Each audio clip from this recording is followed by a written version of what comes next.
जय श्री राम, जय हनुमान। बहुत स्वागत है आपका।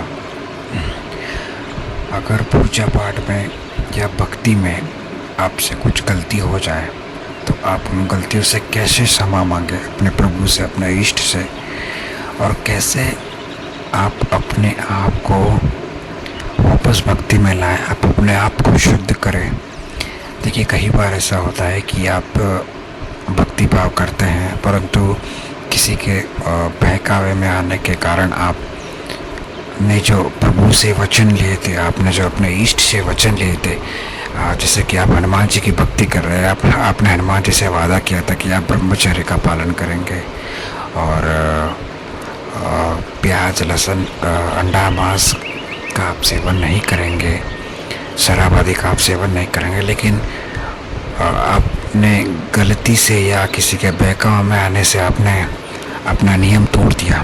तो आप कैसे क्षमा मांगे प्रभु से, कैसे आप क्षमा याचना कर सकते हैं, आज मैं आपको बताता हूँ। देखिए, सबसे पहले यदि अनजाने में आपसे गलती हो गई है या जानबूझ के हुई है, तो जैसे कि आप हनुमान जी की भक्ति कर रहे हैं और गलती से या अनजाने से आपने नियम तोड़ दिया है, हनुमान जी के मंदिर में जाकर सबसे पहले कान पकड़ के, नाक रगड़ के हनुमान जी से अपनी क्षमा याचना मांगे।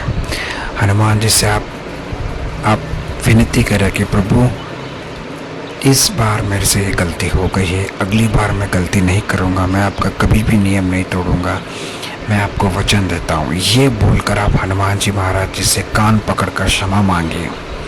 या आप जिन भी देवी देवताओं की भक्ति करते हैं, महादेव जी की या किसी भी देवी देवताओं की, उनके मंदिर में जाकर आप उनसे क्षमा याचना मांग सकते हैं।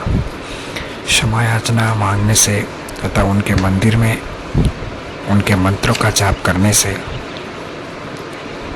देखिए, प्रभु जो है वो, उनका हृदय बहुत कोमल होता है। वो अपने भक्त को अपने आप से कभी अलग नहीं करते। हम मनुष्य हैं, हमसे कुछ ना कुछ गलती तो हो ही जाती है। कई बार ऐसा होता है कि गलती से हम नियम भूल जाते हैं या गलती से कोई नियम टूट जाता है तो प्रभु क्षमा कर देते हैं। लेकिन जब आप भगवान के सामने वचन करते हैं, वचन देते हैं भगवान को, समझ लीजिए एक बार आपने गलती की, गलती क्षमा हो गई, दूसरी बार वचन दीजिए प्रभु का, प्रभु मैं ये गलती नहीं करूँगा। लेकिन उसके बाद अगर आपने गलती की तो फिर आपके साथ साथ आपके परिवार को भी दंड भुगतना पड़ सकता है, क्योंकि आपने एक बार अपने प्रभु का विश्वास जीता है। उस विश्वास को बरकरार रखना ये आपका कर्तव्य है। आप उस विश्वास को टूटने मत दीजिए, उस विश्वास को आप खोने मत दीजिए। बार बार प्रभु आप पर कृपा नहीं करेंगे। एक बात अवश्य याद रखना, एक बार यदि आपने नियम तोड़ दिया तो दूसरी बार हो सके तो अपनी जो आपके जो फ्रेंड्स ग्रुप है या आपकी जो संगत है, उस संगत को चेंज कर लीजिए, भक्ति भाव में लगे रहिए। तो इससे क्या होगा कि आप भक्ति भाव में लीन रहेंगे और जो नियम है उसका पालन करते रहेंगे, किसी के बहकावे में नहीं आएंगे और अपने दोस्त, अपने मित्र हमेशा अच्छे बनाए रखें। या अगर आपको कोई भी अच्छा दोस्त या अच्छा मित्र नहीं मिल पाता है, सभी अश्लील बातें करते हैं या उनके मन में गंदे विचार है, नेगेटिव सोच है, तो ऐसे लोगों से दूर रहिए। भले ही आपका कितना ही अच्छा मित्र हो, कितना ही परम मित्र हो, ऐसे लोगों से दूर रहना आपके लिए, आपकी भक्ति के लिए बहुत अच्छा रहेगा। अब मैं आपको बताता हूँ कि मंदिर जाना ज़रूरी क्यों होता है। देखिए, आप हनुमान जी की भक्ति कर रहे हैं तो मंगलवार, शनिवार एक नियम बना लीजिए कि आप हनुमान जी के मंदिर में जाएंगे ही, क्योंकि मंदिर में जो एक ऐसी पॉजिटिव एनर्जी होती है, उस पॉजिटिव एनर्जी को, उस कॉन्फिडेंस को, उस ऊर्जा को आप लेकर घर में आते हैं। और आपने एक बात नोटिस किया होगा कि जब भी आप मंदिर जाते हैं आप इतना रिलीफ फील होते हैं, इतना आपका माइंड रिलैक्स मिलता है, इतना आपका माइंड रिलैक्स होता है, आपके अंदर जो स्ट्रेस था जो तनाव था वो बिल्कुल मंदिर के अंदर प्रवेश होते ही, भगवान के दर्शन करते ही आपका जो स्ट्रेस है वो बिल्कुल दूर हो जाता है। इतना शांति, इतना कोल्ड आपका माइंड हो जाता है। तो वही तो है पॉजिटिव, वही तो है भगवान की ऊर्जा। इसीलिए हम बार बार कहते हैं कि आप मंदिर अवश्य जाइए। देखिए, घर के पूजा घर में पूजा करना, मंदिर में पूजा करना एक ही है, परंतु मंदिर की जो ऊर्जा होती है, जो वहाँ की मूर्ति की प्राण प्रतिष्ठा होती है, जो मंत्र उच्चारण करके उस मूर्ति की प्राण प्रतिष्ठा की करते हैं पंडित जी, वो ऊर्जा अलग ही ऊर्जा होती है। उस ऊर्जा का आप जितना नमस्कार करें उतना कम है, उस ऊर्जा को आप जितना जाने उतना कम है। मंदिर में जाकर यदि आप अपनी मनोकामनाएं भगवान के सामने प्रकट करते हैं, भगवान को कहते हैं कि हनुमान जी को कहते हैं कि प्रभु मेरी ये मनोकामना पूरी हो गई तो मैं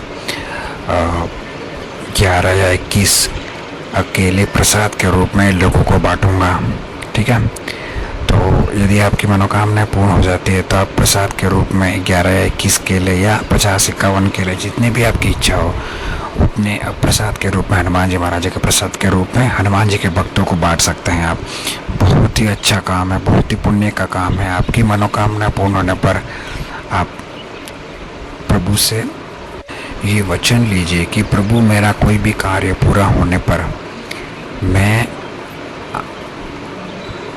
आपके आशीर्वाद स्वरूप प्रसाद जो है 11-51 केले या कोई भी प्रसाद हो, आप लड्डू हो, कुछ भी हो, वो भक्तों को अवश्य बांटें। इससे बहुत पुण्य मिलता है आपको।